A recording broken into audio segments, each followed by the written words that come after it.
Here we have a concrete foundation mat in the shape of a hexagon, which is in XZ plane and is subjected to 4 forces at corners A, E, D and C. The forces are vertical and parallel to y-axis. We have to find the additional loads P1 at B and P2 at corner F, so that the resultant of all the 6 forces passes through the center of the mat, that is the origin of our coordinate system. So before we take up the solution, let's take a quick review of the basic concepts. In one of my previous videos, I discussed in detail how to find resultant of parallel 3D forces or parallel spatial forces. So now we'll have a quick review in this video. What you see here is a planar body in XY plane and is subjected to several forces, vertical forces along the z-axis. The resultant of all these forces is R, and the magnitude of R would be algebraic sum of all the forces acting on the planar body. Obviously, the direction of the resultant R would be parallel to z-axis, and what you notice here in this diagram is the resultant R with its point of application A, the coordinates of which are x and y, and these two equations provide you the formula for finding out the coordinates x and y. Here in the numerator is the sum of moments of all the forces about the y-axis, and this term in the numerator is the sum of moments of all the forces about the x-axis. This can be denoted as sigma m sub y, and this could be denoted as sigma m sub x. The moment of the resultant about the y-axis would be r times x, and therefore x times r would be equal to the sum of moments of all the forces about the y-axis, which is this term, and therefore x would be equal to sigma my upon r.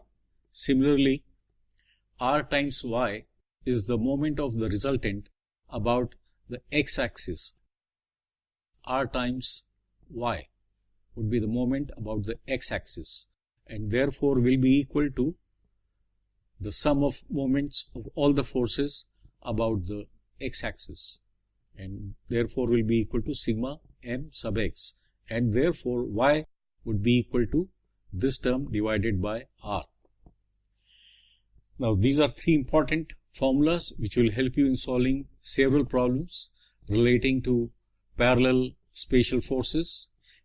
The problems that you would encounter would be of different types, falling in these 3 categories.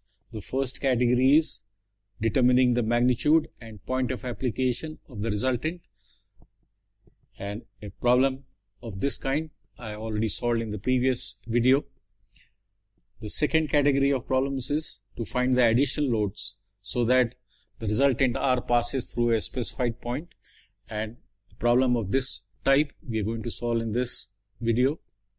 Another type of problem would be relating to equilibrium of a planar body subjected to parallel 3D forces, and we would take up a problem of this kind in the next video.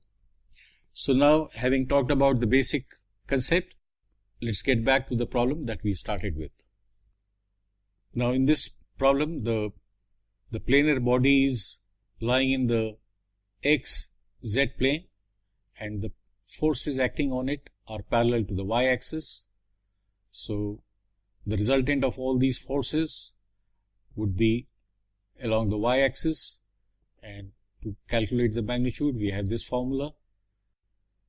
Now the problem states that the resultant has to pass through the center of the hexagonal mat, which happens to be the origin of our coordinate system, and since the resultant passes through point O, its moment about either x-axis or z-axis would be 0, and therefore the sum of moments of all the forces about any of the axes will also be 0. And therefore, we have sigma m sub z, that is, the moment of the resultant about the z-axis would be equal to sum of the moments of all the forces about the z-axis, and that will be equal to 0. Similarly, sum of the moments of all the forces about the x-axis, which is termed as sigma mx, will also be 0 because the resultant passes through point O. So we have these three basic equations which will help us in solving the problem and finding out the magnitude of the forces P1 and P2. So we take up this formula first, and our sign convention is that anti-clockwise moment would be positive. Now we should also draw these two diagrams. This is the top view and this is the side view of the plate as seen along the z-axis. This top view diagram helps in finding out the distances of the various forces from the axis, that is, finding out the moment arms of the forces. And this diagram helps in finding out whether a particular moment of a force about a certain axis is positive or negative, that is, whether it is anti-clockwise or clockwise. So it is always helpful and advisable to draw such diagrams to avoid any mistakes. So we first find out the moment of all the forces about the z-axis. Here is the z-axis, and as we see at the plate along the z-axis, it will look like this. It will look like a horizontal plate. The z-axis will appear as a point. The y-axis will be vertical and the x-axis will be horizontal. This force is at point A. There are two forces, one in the front and another at the back, acting at points B and F. The forces at E and C are shown here. One is in the front, the other, which you can't see, is at the back, and the force at D is shown here.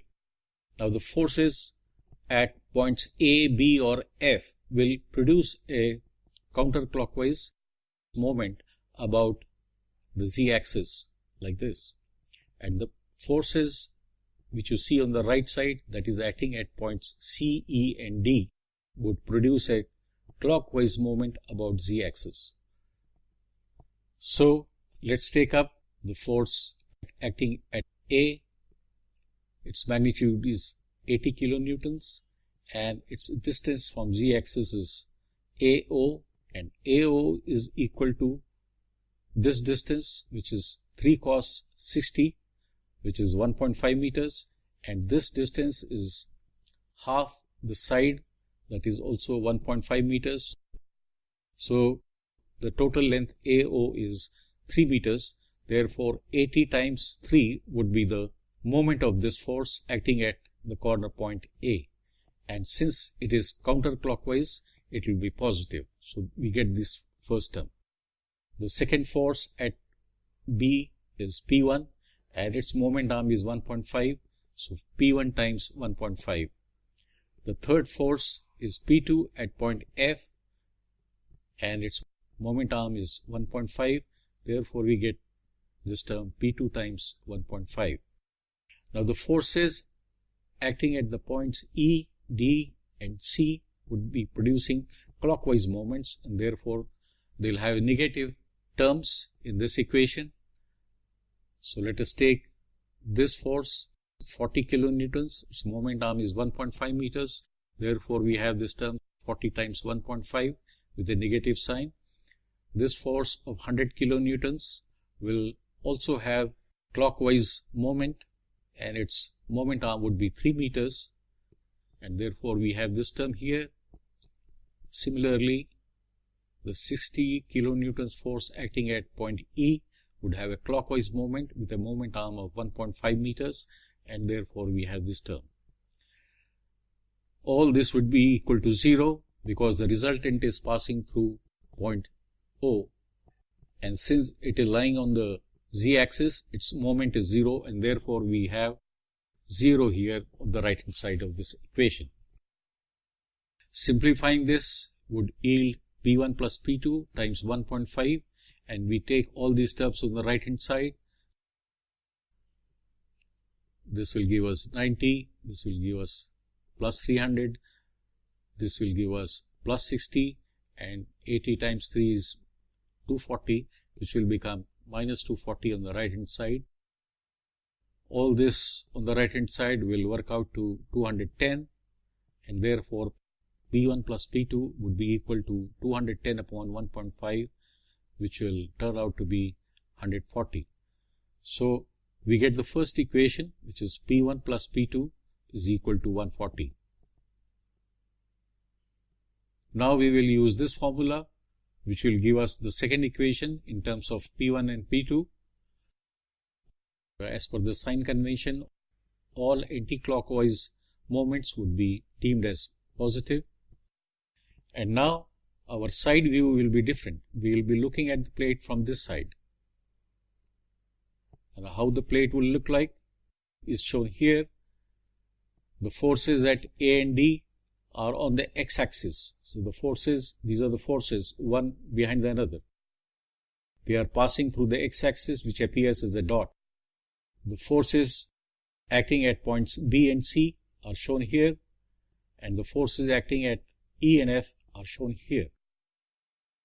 This distance is 3 sine 60, and this distance between corner B and the x-axis is also 3 sine 60. So the moment arms for all these two forces acting at B and C is 3 sine 60, and the moment arm for these two forces is also 3 sine 60. The forces here on the left of the x-axis would produce counterclockwise moment and would therefore be positive, and forces here acting at points F and E would produce clockwise moment and would therefore be negative. So P1 times 3 sine 60 would be the first term. The 40 kilonewton force acting at point C would also produce an anti-clockwise moment, and its moment arm is 3 sine 60. The force of 60 kilonewtons will produce a clockwise moment, therefore a negative sign, and its moment arm is also 3 sine 60. The force at F, which is P2, will also produce clockwise moment, and its moment arm is 3 sine 60.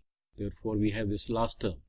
Note that the forces acting at points A and D fall on the x-axis, and therefore their moment about the x-axis will be 0, and therefore we do not have any terms relating to these two forces. And since the resultant is passing through 0 and is falling on the x-axis, its moment about the x-axis is 0, therefore we have 0 on the right hand side. So 3 sine 60 is a common term in this equation for all the terms, so that cancels out, and this simplifies to P1 minus P2 is equal to 60 minus 40, or equal to 20. So this gives us the second equation, P1 minus P2 is equal to 20. Now by adding these two equations, we get 2P1 equal to 160. Therefore P1 is 80 kilonewtons, and subtracting the second equation from the first one, P1 gets eliminated, and what we have is 2P2 equal to 120, which will mean that P2 is 60 kilonewtons. So this is our answer.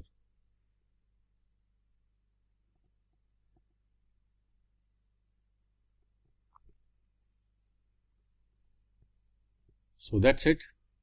Thank you for watching, and if you like the video, please give your thumbs up and subscribe to the channel. Thank you.